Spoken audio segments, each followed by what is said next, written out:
शंकर को प्राप्त करा, पर पार्वती जी ने शिव जी की कोई परीक्षा नहीं करी।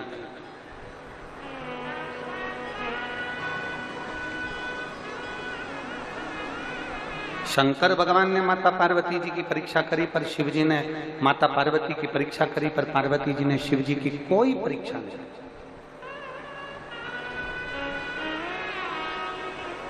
माता पार्वती जी से हमको सीखना चाहिए कि हमको परीक्षा नहीं लेना, हमको प्रतीक्षा करना।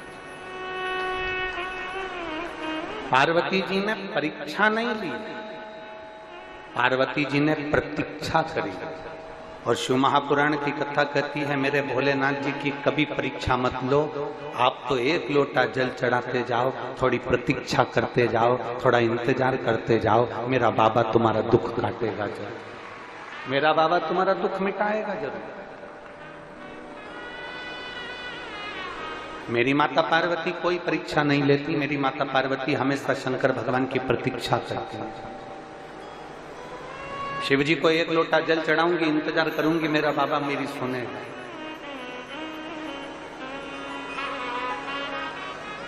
मेरा देवाधिदेव महादेव मेरी सुनेगा, ये निश्चित है।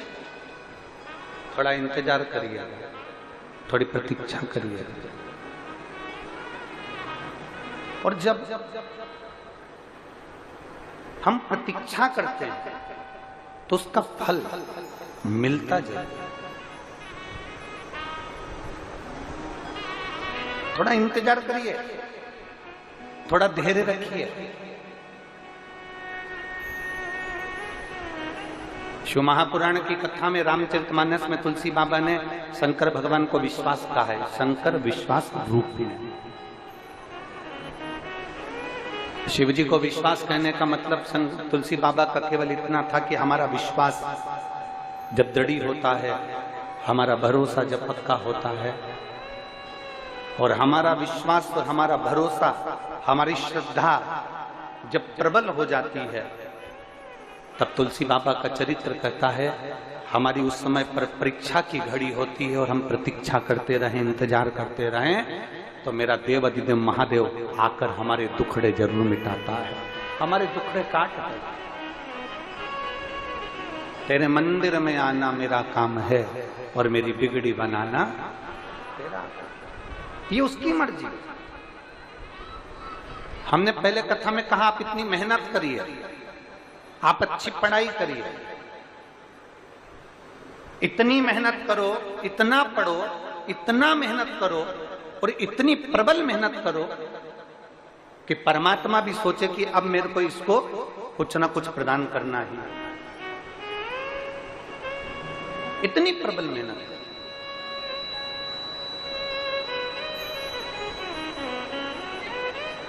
वेद व्यास जी महाराज ने इतने सारी पुराणों की रचना करी है।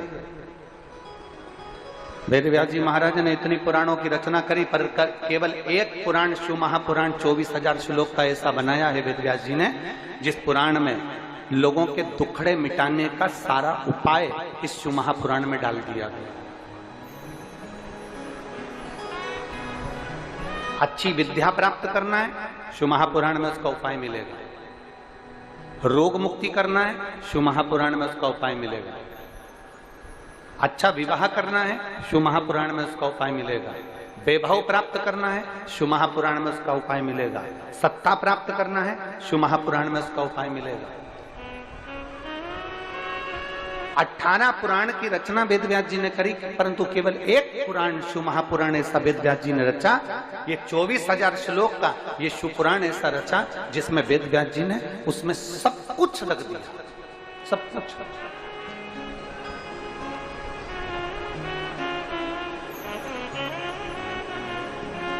जैसे मेरी चतुर माताएं होती हैं, 18 पुराण में एक पुराण वेद व्यास जी ने रची जिसमें सारे उपाय दे दिए। ये करोगे इससे ये फल मिलेगा, ऐसा करोगे इससे ये फल मिलेगा, ऐसा करोगे इससे ये फल मिलेगा, एक लोटा जल समर्पित करोगे इससे ये फल मिलेगा। वेद व्यास जी ने सब कुछ इसमें रख दिया। ये उसी तरह जैसे मेरी जो माताएं यहाँ पर बैठी हैं, इन सबके घर में एक ऐसा एक चौकोर या गोल एक डब्बा होता है, रसोई घर में। रसोई घर में एक चौकोर या गोल डब्बा रहता है, उसमें इतने बड़े बड़े खन रहते हैं, क्या बोलते हैं उसको? मसाल दानी। उसमें हल्दी, मिर्ची, हींग, राई, जीरा, धनिया, गरम मसाला सब उस डब्बे में रहता है। अब आपको अलग अलग डब्बे उठाना पड़ते हैं क्या? वो एक मसालदानी मेरी जीजियां उठाती हैं और सब्जी बगाड़ देती है। सब्जी को बगाड़ने के लिए एक मसालदानी में उस जीजी ने, मेरी दीदी ने सब कुछ भर कर रखा है। एक मसालदानी उठाओ और सारी सब्जी बगाड़ दो। उसी तरह एक शिव पुराण उठाओ और पूरे दुख को मिटाओ। जिस दिन शंकर और पार्वती के मिलन का दिवस हो, और केवल एक माता पार्वती के अकेले मिलन का नहीं, 64 योगनियां तक भगवान शंकर से मिलने के लिए आती है। पीला चंदन लगा देना। कितना लगाना है? बीच वाला जो पत्ता है उस पर पीला चंदन। जब आपको लगे कि मेरा जीवन बहुत कष्टमय है, अब ये रोग, अब ये कष्ट दूर ही नहीं हो रहा, अब ये आए दिन तकलीफ पर तकलीफ बढ़ती जा रही है, आए दिन रोग, बीमारी, पैसा घर में बच नहीं रहा, बहुत कष्टमय जीवन है, इसमें लगाओ पीला चंदन बेलपत्री की बीज तल की। महाराज, और बीज पत्ती पर जब चंदन लग जाए, लगने के बाद में ये दोनों पत्ती पर लाल चंदन लगा लीजिए। इन दोनों पत्ती के बीच में जो डंडी का भाग होता है, आपको कहा था, आपको स्मरण में होगा शायद, हमने जब बेलपत्री की महत्वता बताई थी तो उस बेलपत्री की महत्वता में कहा था ब्रह्मा विष्णु महेश ये 3 है, बोला था। बीच में ये बड़ी पत्ती से लेकर जो 2 पत्तियां होती हैं, इनके बीच में जो जगह बचती है, इसमें माँ पार्वती के 64 योगनियां, माँ पार्वती अपनी पूर्ण सिद्धि के साथ में जितनी भी देवी के स्वरूप हैं, वो माता 64 योगनियां देवी के स्वरूप में यहाँ पर विराजमान होती हैं। 2 पत्ती के नीचे से जो डंडी होती है नीचे तक, ये पूरी डंडी में 33 कोटि देवी देवताओं विराजमान होते हैं इस पूरी डंडी के अंदर। तो जो बीच वाली पत्ती है, ये जो बीच वाली पत्ती का जो भाग होता है, इस पत्ती के भाग में शहद का प्रयोग कर यहाँ पीला चंदन, लाल चंदन, शहद का प्रयोग कर इसी तरह से पकड़कर ये बेलपत्री की जो डंडी है वो अशोक सुंदरी पर जब आप समर्पित करें तो जहां से जल बहता है उस ओर पर इस पत्ती को चढ़ाकर केवल आपके हृदय की बात कहकर देवाधिदेव महादेव से कोई भी शिव जी का मंत्र, पंचाक्षर, नमः शिवाय, षडाक्षर, ओम नमः शिवाय, श्री शिवाय नमस्तुभ्यम, या महामृत्युंजय मंत्र, जो शिव का मंत्र हो आपके पास में, उसको बोलते हुए देवाधिदेव महादेव को धीरे धीरे जल की धार चढ़ाना प्रारंभ करो। जल की धार जब पूर्ण होने लगे, उसमें थोड़ा जल बचे, तब अशोक सुंदरी पर जो तुमने बेलपत्र चढ़ाई है वहां उस जलधार को चढ़ा। ये प्रयोग आपको केवल सोमवार की अष्टमी पढ़ने पर ही करना है। कौन से दिन करेंगे? जम के बोलिए जरा। सोमवार की अष्टमी पढ़ने पर यह प्रयोग करें और जल चढ़ाकर बाबा से विनती कर उसी बेलपत्र को वापस उठाकर कहीं जलाशय में या किसी पेड़ के नीचे विसर्जन कर दें और 1 लोटा जल वहां भी चढ़ा दें। बस निवेदन कर आ जाइए, मेरा बाबा 3 माह के अंदर हाथ जरूर पकड़ेगा और आपको दलदल से बाहर एक काया के रोग से। एक बात और आपसे कहेंगे, उतारिएगा। जिसके शरीर में सफेद चमड़ी पड़ने लगती है, चर्म रोग हो जाता है, या चेहरे पर आंख के पास में पूरा कालापन आ जाता है, उसको हमेशा याद रखना है, लाल चंदन का लेपन पीपल के पत्ते पर करिए। काय पर करना है? पीपल के पत्ते पर लाल चंदन का लेपन करिए। लेपन कर सोमवार की अष्टमी के दिन उसको लेपन कर वापस निकाल कर शंकर भगवान पर उसका धीरे धीरे त्रिपुंड बनाकर लेपन करना प्रारंभ करिए।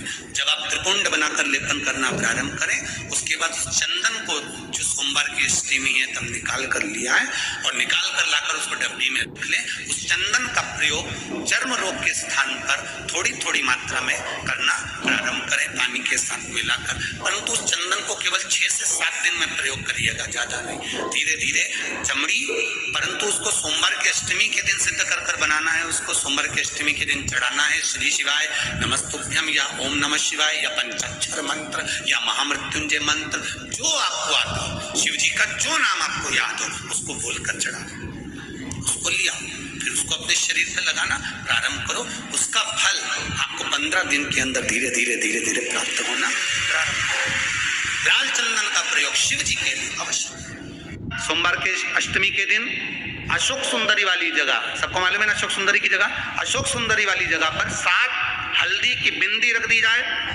लड़का लड़की जिसका विवाह नहीं हुआ उसका हाथ रख दिया जाए और वही हाथ के छापे पीपल के वृक्ष पर 5 लगा दिए जाए। महाराज 3 महीने में उसका विवाह पक्का हो जाता है। सोमवार की अष्टमी का इतना भाव है, सहज नहीं है सोमवार की अष्टमी। शिव और आद्य शक्ति का मिलन है सोमवार की अष्टमी। भगवान शंकर और पार्वती का मिलन। ऐसी कौन सी कामना है जो शिव पूर्ण नहीं करते? बस आपका विश्वास, आप उस पर भरोसा करना तो पूर्ण करना। पूर्ण भरोसा मतलब छोड़ दिया। पूर्ण भरोसा मतलब शंकर जी के मंदिर में नारियल नहीं फूटता है क्या? नहीं, क्योंकि पूर्ण समर्पित होता है। शिव जी को आधा चावल का दाना भी नहीं चढ़ता, पूर्ण चढ़ाइए। शिव जी को आधा फल नहीं चढ़ता, पूर्ण चढ़ता है। श्री फल भी चढ़ेगा तो पूर्ण चढ़ेगा। शंकर भगवान के पास में आधे का कोई काम नहीं है, उनको पूर्ण समर्पण चाहिए। आपका पूर्ण समर्पण